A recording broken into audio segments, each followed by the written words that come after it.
Why are they not able to deliver the value that we seek from them? Or they are delivering the value and we don't see it? We'll be perusing these issues and focusing keenly on some of the reforms that need to be introduced in those areas so that we can all have a better economy for businesses and for Ghanaians.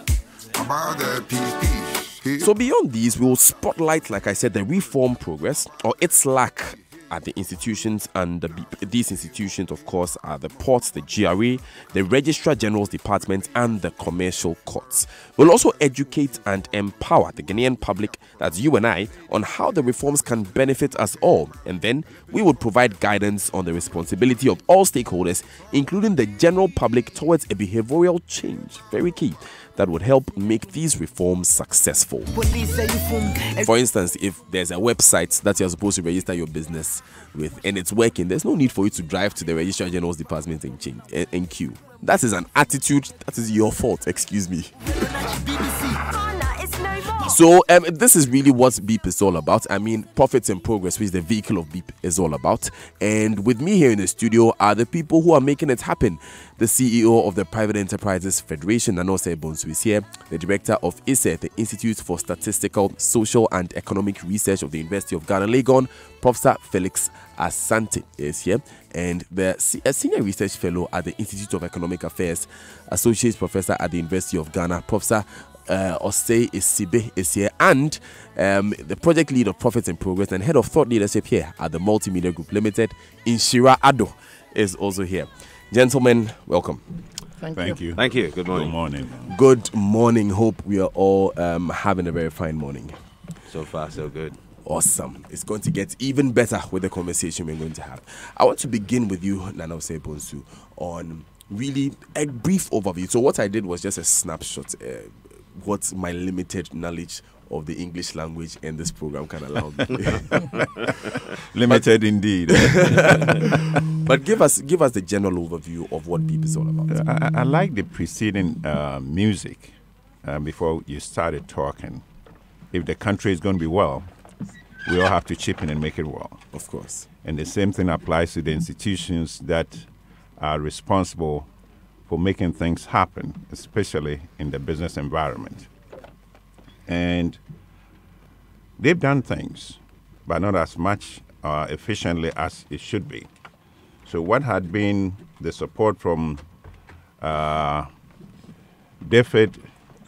is to support the government of Ghana to reform some of these institutional framework, make it efficient, so private sector can then do business most efficiently. And you know, when private sector does that, there are a whole lot of, collateral benefit. Jobs are created, wealth created, and government revenues go up, and government can execute its agenda. So there's a strong need for reforms in these institutions. And we're talking about the, as you mentioned, GRA, the Revenue Agency, and then the Registrar Generals, then the commercial courts. Why are they so important? Because, which was my question, actually. Because the commercial courts, they enforce the kind of contracts. If you have a contract and possibly the relation of responsibility and not delivery, where do you seek redress? Through the commercial courts. And if they're not efficient, they drag on for years. And private sector always want quick resolution. Private sector operates in conditional predictability. And if we think that this is going to drag forever, there's nothing they're going to do. GRA, how do they affect taxes? The taxpayers, you and I, and the private sector as well. I always say private sector is the most important in this community. Why? Because they pay every employee's taxes and they pay their own taxes as well. Mm-hmm. So government depends on private sector left and right.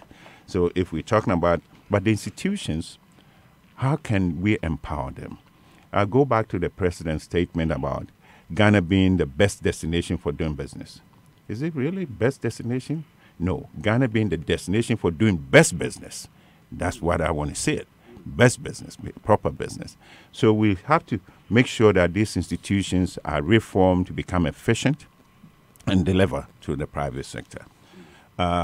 This portion of the BEEP, Business Enabling Environment program, is a part of a bigger program, BEEP program, which is under the auspices of the Ministry of Trade. But this for us is to make sure that we broaden the base of participation. a bigger audience from private sector who would understand and be informed to participate and demand reforms. The citizenry, the taxpayers, to demand reforms. So if we all chip in and demand these things, we think that they become efficient. Sometimes it's not also the fault of the institutions. Okay. Because the systems may not be there, the resources may not be there, the competencies may not be there. So there's a collateral things that we have to bring together to work our way out as to make the reforms work. And as I said, this is a coalition of partners, of which Private Enterprise Federation is the lead partner, and supported by Institute of Statistical and Socio-Economic Research, ISA, and then IEA, also with you guys as the media outlet to let people hear about what we're doing. So in a nutshell, this is why we're here. Thank you very much. So let me go to one of our partners now, and I'll begin with Prof. Osei Sibe of the Institute for Economic Affairs. In the first place, we would want to understand the role you play, but how important do you think that a program like this is for the economy in general and for the person out there listening? Well, thank you, Daniel, and good morning to your listeners. Yes, I mean, this is a very important program. Over the last couple of years, we have been trying to attract businesses. We're talking about the private sector being the engine of growth. We're looking at how we can make the environment conducive so that we can attract FDI, foreign direct investment, to come and invest so that they be able to create jobs for our people. The government will be able to generate more revenue and will be able to invest in public services so that the progress that we're talking about can be manifested. But this will not happen automatically. You would not just dream that private sector would tomorrow set up a business or an FDI would immediately flow in. It's a competition, particularly with the FDI. They are looking at environment that is conducive, that is enabling, that the cost of doing business is much lower. The transaction cost is lower. There's effectiveness of the institutions, effective government to support their business.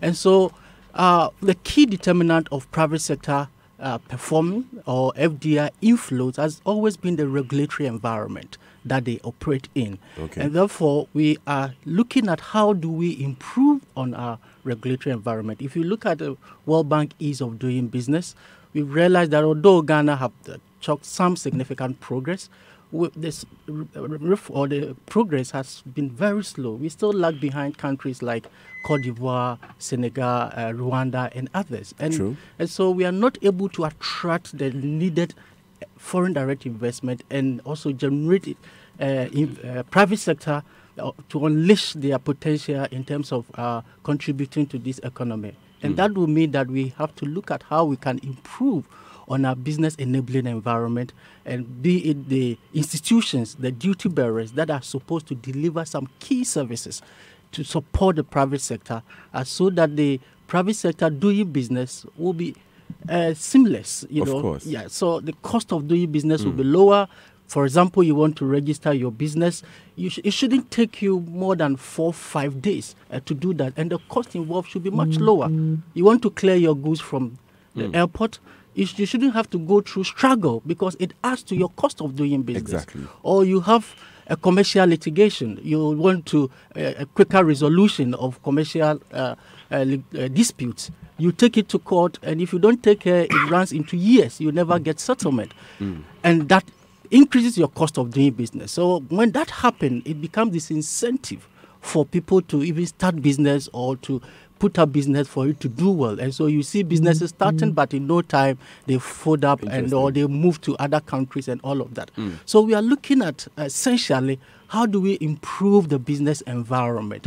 How do we make it easy for somebody with small amount of money or big amount of money to start business in a day, remotely by sitting behind his computer and register a business and start working, because there's so much to gain from that. So much to gain by the point of view of the business itself, because the business will be able to access certain key services, you'll be able to get access to loans, open savings or account for your business.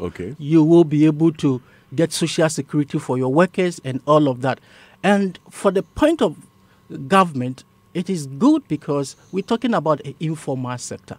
The informal sector is so huge in this country. Over 70%. Over 86% of the population or employable population are within the informal sector. Okay. Yet, if you look at their tax contribution, there's huge tax gap. They're not paying tax because they cannot be identified. Exactly. So one of the way of formalizing or transforming the informal sector is to get all these businesses registered so that the GRA and the government can track them and be able to collect the needed taxes that we can't have. So it is good for the country that we begin to focus on these duty bearers, these institutions, and together we work to improve on the business environment so that we can make some progress. Wow, in that regard. that's a very strong case being made for a program like this, and for the general thinking behind empowering businesses and making our business environment more enabling for those within it.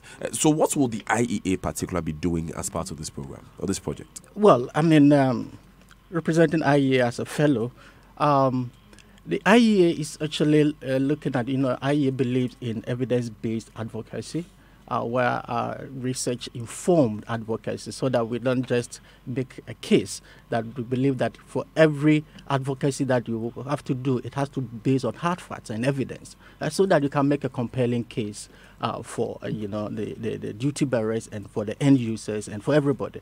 So we are actually looking at the business registration side, to how to make it easy for businesses to register, the simplification process, making it less cumbersome, so that in 2-3 days, businesses of all type can just register. And so that is one key component of the module that we are looking at. And then the second one essentially is about the commercial justice, where we are looking at the court cases and then contract enforcement. Okay. There have been several reforms in the sector, but the progress so far has been very slow. We're looking at the pre-trial alternative dispute resolution cases, which are supposed to come in to help reduce the backlog of cases in the commercial court. We're looking at the small claim courts, where small amount disputes and other, it doesn't have to go to the high court. It can be settled at the district courts. Yes. So if those things are in place, it will reduce the pressure on the high courts and all of that. But although these have been rolled out, the progress on them has been worryingly slow. Okay. And therefore, we're looking at how best we can quicken the process, the end users demanding the necessary reforms and speed dispute settlement and other things that we have. So in a research evidence-based manner. In a research, precisely. Right. Precisely. Thanks so much, Prof. Osei Esibe. Let me come to the ISE now, which is the Institute for Statistical, Social and Economic Research. Our second prof on the panel, Prof. Asante. So, Prof, what about ISE? I mean, we've talked a lot about why this program is necessary, but we've picked these institutions in particular for a reason. What can you tell us about? You have been doing a lot of research in the economy, and why do we need to focus on these institutions? Thank you, Daniel, and good morning to your listeners.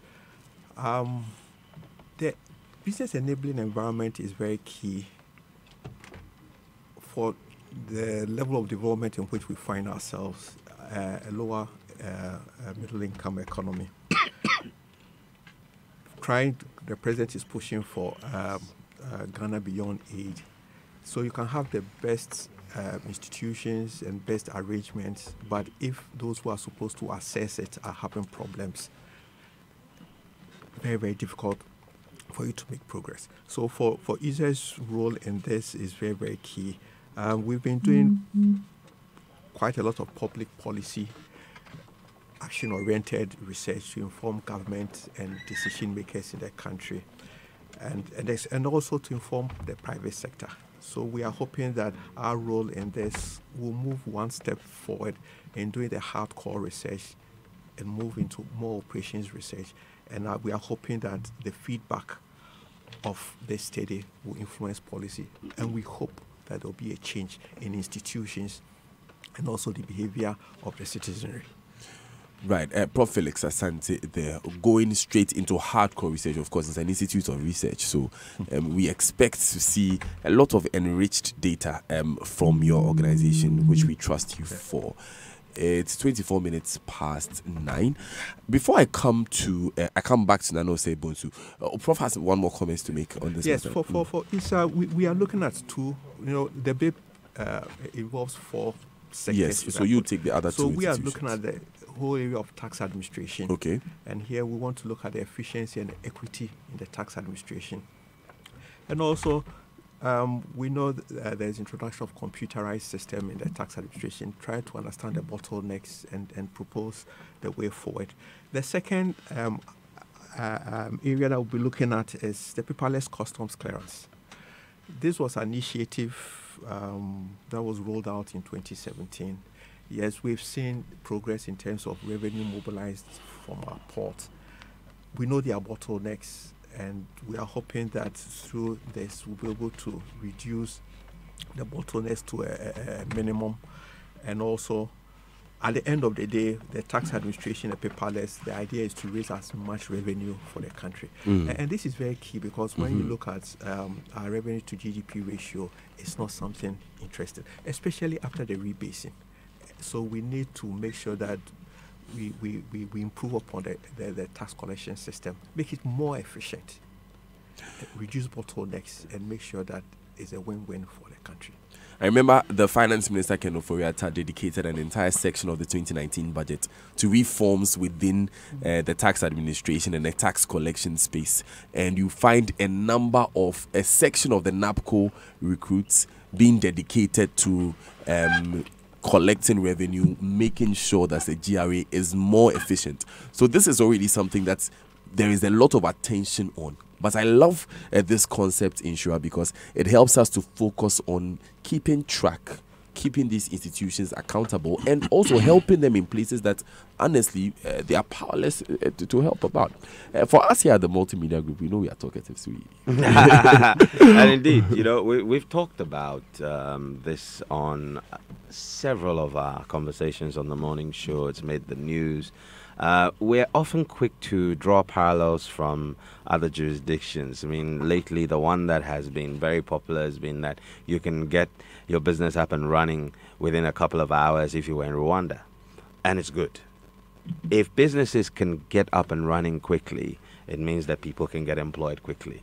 It means that the wheels of the economy can turn faster. And when that happens, everyone benefits. And so for us here at Multimedia, we saw a clear synergy in joining the coalition to ensure that as members of the ecosystem that we call a nation, Ghana, and as a business, it's in our interest that the right things are done, because we benefit. And if Ghana does well, we do well as well. So the Business Enabling Environment Program, we felt that to give it presence on radio and television, and this is happening not just on Joy FM, it's happening on Joy. It will also be on Joy TV on The Pulse on Tuesdays on The Pulse. It will also be on Adum FM on Friday mornings, and also Bedroom, which is the Adum TV morning show, also on Fridays. But it will be bi-weekly, 60 minutes where we get a chance to understand where the gaps are, what's being done to bridge this, and how that work will impact on every one of us. More importantly, that we're able to educate our general public, our audience, to understand their own responsibilities in ensuring that the right things are done, that the reform is successful. Beyond that, you also want them to understand what the project is about. So when they go out, they know what to expect, the rights that they have when they're engaging. So when you're going to the Registrar General, for example, you don't need to worry about going to put some paperweight on your forms to get your company registered overnight, because the system works. And that is what we all want. We want a nation that is beautiful, not just in the scenery that we have, but really in the way we function as individuals, as businesses, and as institutions of state. And so we came up with the name Profits and Progress. And we'll be posting the logo on our social media with all the explanation. But essentially that we believe in an environment that's enabled to do business. If all goes well, businesses will make profit. The state will also make profit because it will collect revenue. It will function well. It will stop spending by throwing bad money after good money. And we'll all make progress, because in the revenue collection is where government will draw its funds for the infrastructure development and the other things that we're looking for.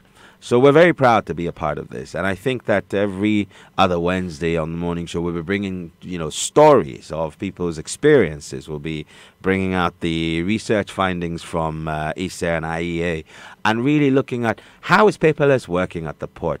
How are conflicts resolved at the commercial court? Is the business registration process improving? And also, tax administration. Are people able to go online and pay their taxes? There's a lot of stuff that's been said by the Minister of Finance. We want to measure these things and see, are we truly making progress? And that is why we're very happy to be bringing you Profits and Progress. Wow.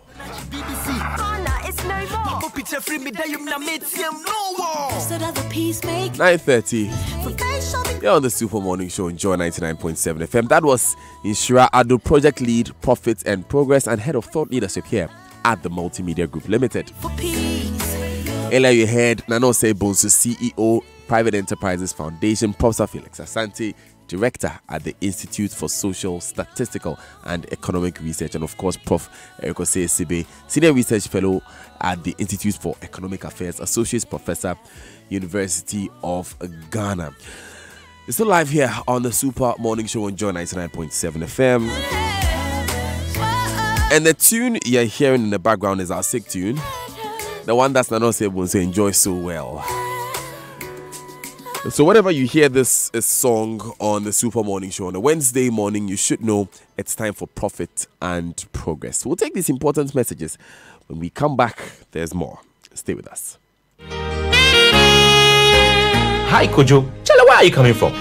Brother, I went to the bank for another loan to clear my goods from the port, and it didn't go through. They said I've not finished paying my first loan, but that is not true. I finished paying that loan long ago, But what, brother? You see, whether you pay your loan regularly or not, your credit report will show, and a bank can deny or grant you a loan request based on your credit report.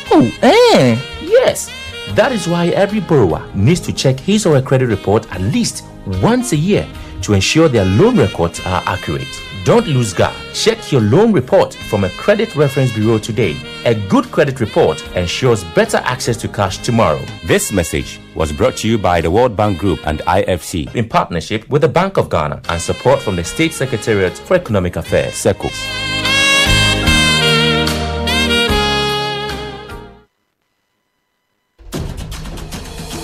Are you ready for the Joy FM Kids Olympic? Is your child a budding sports talent? Is he or she a healthy competitor? And most importantly, between the ages of 5 and 12 years, then your child could be the next global sporting icon. That journey to greatness begins at the maiden edition of the Joy FM Kids Olympics. 3 Saturdays of absolute fun and healthy competition in athletics, table tennis, swimming, football, basketball, and taekwondo on the 9th, 16th, and 23rd of February 2019. Venues: Lincoln Community School, Elwak Sports Stadium. Simply log on to myjoyonline.com to register. You can also pick up a form from the front desk of Joy FM or get a copy of the junior graphic for registration forms. For more information, call 0244 471 402 or 0249 862 903. The Joy FM Kids Olympics, where the search for the next global sporting icon begins.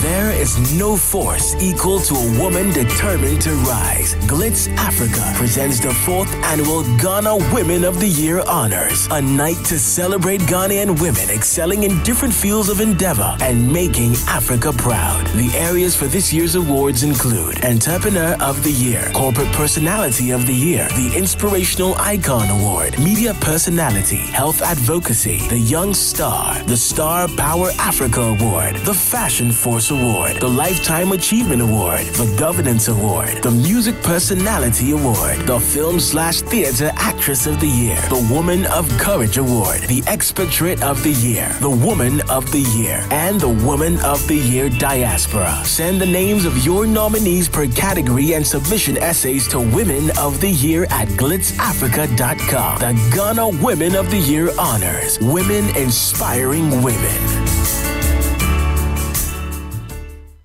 Business affects us all in many ways. The forex rates are really going out of gear. Oftentimes in ways we don't even know.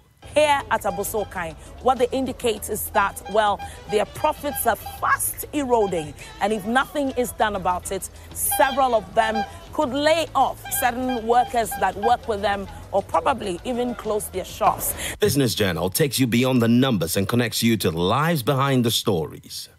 Even the amounts we pay on duties itself goes higher because they use the dollar to calculate the duties for us. So I started selling Tiro on the road. I have to enroll in student loan trust to help fund my education. But I think level 200, the one who guaranteed for me died.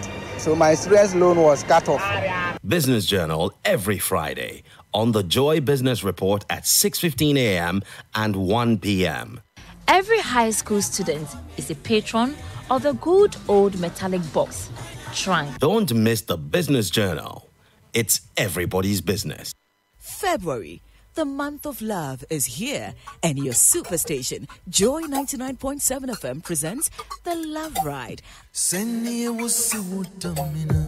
An exclusive opportunity to celebrate real-life Ghanaian love stories guaranteed to inspire and transform you. How did a mere crush transform into a long-lasting, fruitful commitment worthy of emulation?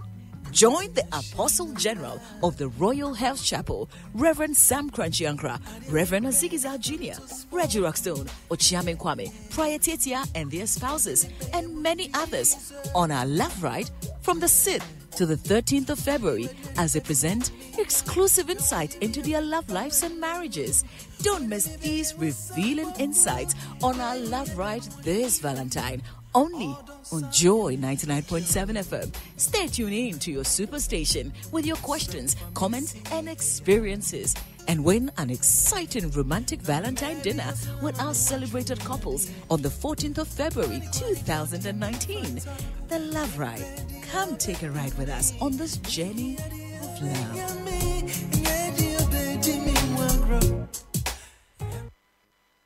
Super Morning Show. Yanara Sassani, Airport in my eye, Mojana, Nanam Shegu, Nade to my eye. Edumene was so, say a pay, Piatwaso, Ningan Twaso, go to Crania, as a man coming out. Any aim, Bremu, the Mamaya, Sassi, who do what to say.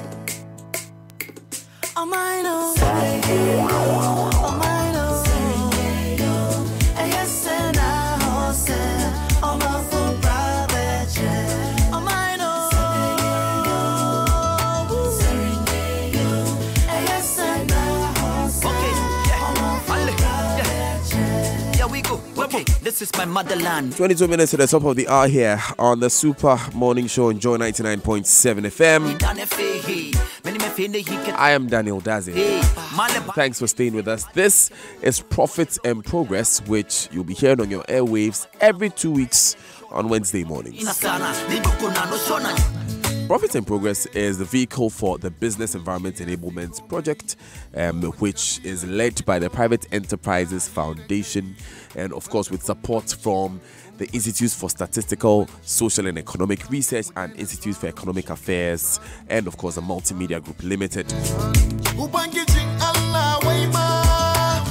It's designed, really, this program is designed to track the progress of reforms being made in some key institutions which really stand in the business environment to make it easier to do business in Ghana. Also, we'll be tracking the progress being made there and be looking at the reforms that are needed so that we can have a business environment that really enables growth, or if I can say, enables profits so that we can all make progress.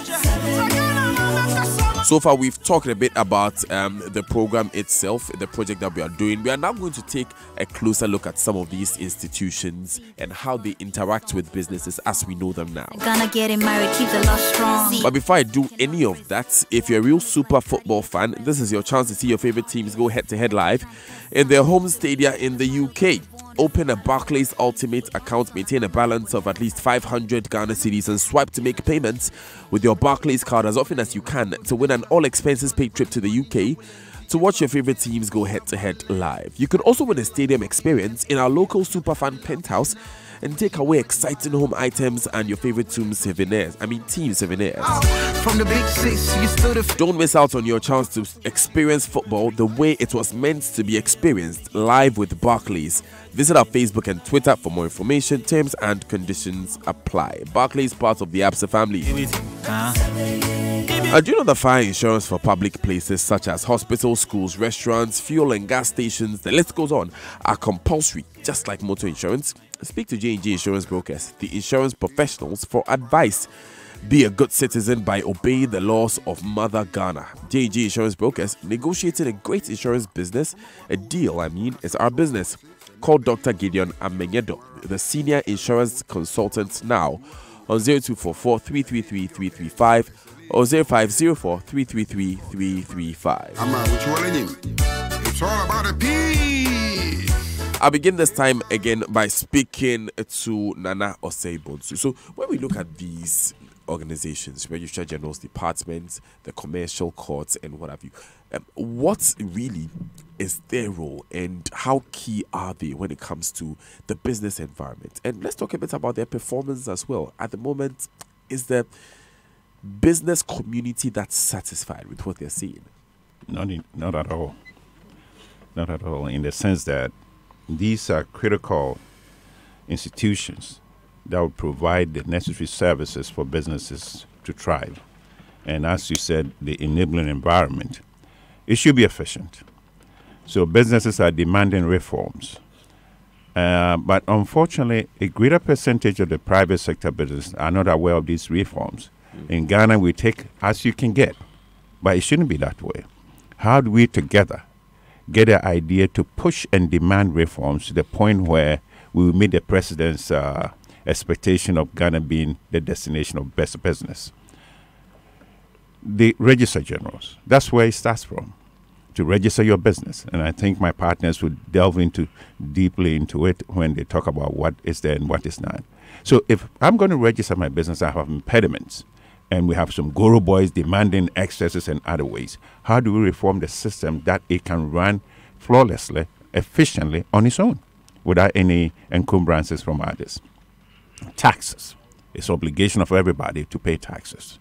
How do we pay our taxes when we can't even make the assessment, when we don't even know how much we're supposed to pay on stamp duty and all the other things? How does the private sector interact with tax officials? Sometimes very rudely, in other ways that we don't even understand. But we're trying to create the opportunity for government to create a revenue stream to do whatever they need to do. So private sector is very important that we have a system that can run on its own without any problems. Nobody wants to owe back taxes. But if I'm not able to calculate right and, they have to impose some penalties, it's not in my favor. So the revenue angle is very critical for both sides of the aisle, the private sector and government as well. Court system.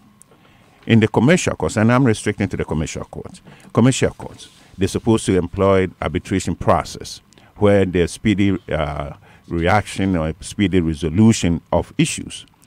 It started with 50%. It was very efficient, moving to 60. Then it dropped to about 20. Why? Where it's supposed to be no recourse for arbitrated cases. So we have to look at the reform in that state. Is that the tax? Is that the judicial administration that needs to be ironed out? Is the application of IT? When we talk about reforms, you look at the institution, you look at the people who run it, and you look at the resources available to them. Whilst we're saying all these things, the resources critical, because if private sector is paying for user fees or paying for services, and the monies are going to consolidated fund, not being applied by the institutions that are supposed to provide a service, obviously they're not going to get better. So we have to find ways to push the demand that all user fees, they're not taxes, user fees for the registration of businesses for the core system should be kept by the institutions. So that's why we are soliciting the participation of the broader private sector and the citizenry, because at the end of the day, a thriving private sector business is a thriving country. And that's what we need to do together. Very, very insightful comments there made by Nanose Bonsu. And I'll come straight to you, Prof. Osei-Sibe. I was going to say Prof, but I have two Profs. so Prof. Osei-Sibe, taking the Registrar General's Department, for instance, and here we have a key issue that all the monies that are raised there are sent straight to the consolidated fund, where they are redistributed according to the discretion of course, the finance minister. There's a whole budgeting process that goes on in there. How does that in particular affect the efficiency of the Registrar General's Department, and what can be done there? Well, yeah, definitely. I mean, it affects it smooth operations because of one of the key things that the Registrar General can do. One, it has this e-portal, e-registrar system in place, which was actually rolled out, I think was relaunched in 2017 by the Vice President to try to have an integrated system where both the TIN, the GRA and others can all come on board, and also have an e-payment system and where certificate can be generated from the online system. So that really significantly helped. But of course, it's still not fully operational. It's not fully functional because it still needs some kind of upgrading. So if there's money, that can be used to fix that. Also, you're looking at the fact that this Registrar General Department ideally was supposed to be in every region, all right? And even if districts, I mean, it should be available, for easy access for people. But I think it's just in about 4 locations in the whole of this country.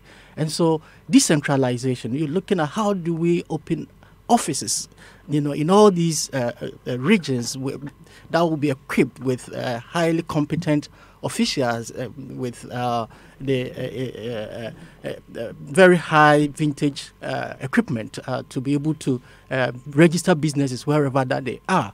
And so in a situation where they keep just about 16% or so of their IGF, it's quite worrying. And I think that for many of these institutions, there should be some kind of relook at the share out policies so that some significant amount of the monies generated could be retained for operational purposes, for them to be able to use directly into expansion, into operating their system, so that efficiency can be brought to bear. Because, I mean, by so doing, much more money could be generated. I mean, a situation where they are not efficient, you would not even be able to collect enough.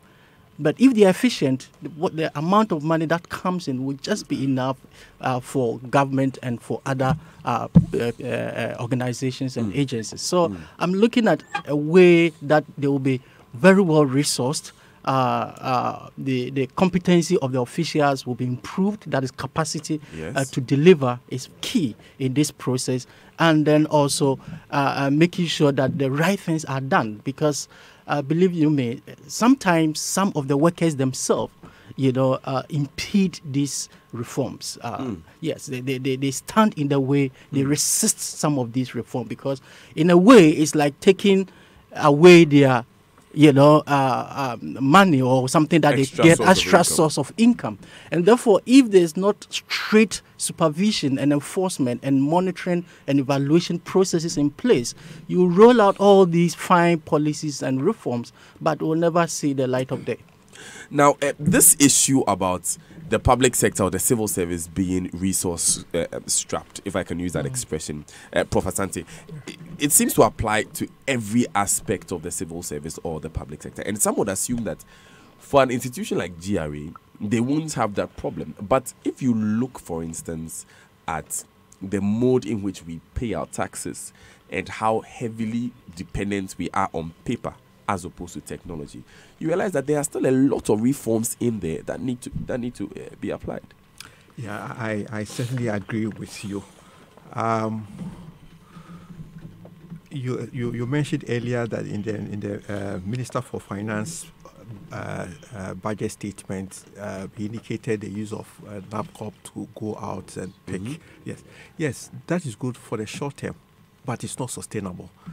I think the way forward is to have a computerized system, so that at least in the comfort of your home or in your business, you could access the net and do the necessary thing that you have to do. You see, we need to reduce to the minimum non-compliance. And you see, when you talk about compliance, you talk about the time, people coming out with the right income to declare, and all these are factors of the institutional arrangement. So the issue is, how do we reduce non-compliance to zero? Time is very, very key. So we need to find a way of making sure that the computerized system works. But even making sure the computerized system works is one, and making sure that the infrastructure for that system to run is also efficient. Especially on a national level. Yes. And that is why this program is very, very key. We all know that during peak periods, when we are all trying to access internet, there's a big problem. Even at the University of Ghana accommodation, there's a big problem. How do we solve it? That is outside GRA. That is a national issue. How do we want to access internet in Ghana, the average Ghanaian? So even though there are institutional problems with GRA and other things, there are other national issues that we need to address. We need to rethink about our internet system in this country. During peak hours, government business just slows down because everybody wants to access the internet to do. And this is a major bottleneck which government or the institutions providing this network, we need to have a discussion. Because you see, at times we blame GRA, but they are doing their best. I mean, software is online. We know that there are problems with accessing the softwares and people are not happy and other. Yes. But the other thing is trying to make sure that when you access it, it's on time and you're able to access it and do whatever you want to do within a short and minimum time. Yes. So, Inshira, Professor Asante raises these arguments, and you had a similar line of thought with Professor Sibi about how it's not down to these institutions on their own. It's also down to their supervising ministries. It's down to the commitment and direction of government itself. What's the vision of government for these institutions? Which is why it's important, for instance, that the finance minister mentioned GRA and its reform in the last budget. It tells me that sometimes when we are looking at them, because I always say GRA is not Mr. Kofinti. GRA is the person who meets you when you enter the front door. That's right. And that's where the efficiency of the institution begins. But then sometimes it's not down to that person. It's down to the resources given, and it's down to the technology that they even use. Are we firing the wrong people, if I can use that expression? Well, not necessarily. They're parts of it, but I think that maybe we're barking. We're not barking at the wrong tree. I think we're actually not holding the right people accountable. It's beyond the person. Like you said, there's a certain value chain. Just as, the media is called the fourth estate of the realm, we owe it as a responsibility to our constituents, our listeners, to understand what these reforms are. And I think for me, that's why I'm excited about Profits in Progress, in that we get to, for the first time, really disaggregate all the elements that make up the institutions that help businesses do well, and get everyone to understand not just their failings, but sometimes that the failing is as a result of a constraint. So that when you're talking to your member of parliament ahead of 2020, you're going to ask them, so are you going to relook at some of the acts that you pass that ensures that businesses do well so that I get a job to do? See, I think we if we're going to move away from, and let me just jump into how we've done, Paul, if we're going to move away from the clientelism, then people are going to need to be empowered with information. They're going to be able to know that, hang on, Mr. Parliamentarian or Madam Parliamentarian, your job is to really pass these laws. So maybe the reform we may need one day would be, let's look at this consolidated fund and how it's being administered. Not user fees should not go to the consolidated fund, because when user fees stay with the institutions, they can then make the right decisions with the money. Spend it on things that should happen. I mean, you should not leave. Look, seriously, you shouldn't leave your house, right, to go and register a business. Register General is right there in Accra, right? So let's just say it's available in all the regions. Now, if you live at the edge of Dodoa and you want to register a business, seriously, you don't have to traverse the length and breadth of Accra just to go and register your business. Not in an era when you can open a bank account from your room. Exactly, and from your mobile phone. So the world is evolving, and it's important that we reform. And one of the things is that, look, money, business, and investment, as Professor Sibe said, FDI is looking for somewhere to go. And if you don't make your space a suitable place for it to flow into, then you will lose out. So the reform is important. Thank you, Inshira Ado. Inshira, of course, is project lead, Profit and Progress, and head of thought leadership here at the Multimedia Group. Prof. Eric Osei-Sibe, senior research fellow at the Institute of Economic Affairs and associate professor, University of Ghana, Economics Department. Professor Felix Asante, director, Institute for Statistical, Social and Economic Research, and Nana Osei-Bonsu, CEO for Private Enterprises Foundation. About the PP, about the PP, it's the Private Enterprises Federation. So what we've done in the past is present to you really a means for achieving the kind of Ghana we want. We are entering our Independence Month soon, the Ghana Month as we call it here on the Super Morning Show. Well, here at Joy FM.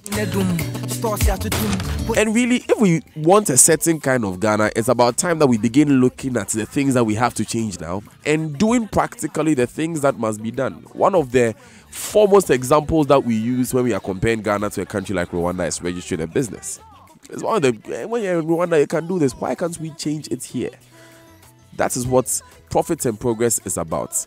Us putting our shoulders to the wheel, as the song suggests, and doing every bit, even if it's making a Facebook post, or like Inshira said, asking your member of parliament a question, or even if it's getting the realization that these conversations we have are linked to the jobs that we get, and they are linked to the revenue that we get as a country, so that road in front of you, in front of your house, can be fixed, so that the hospital in your neighborhood or the hospital in your mother's neighborhood can be up and running. It's when we begin making connections to our personal lives that we can make a difference. So expect more of this empowering programming over the next few months or longer.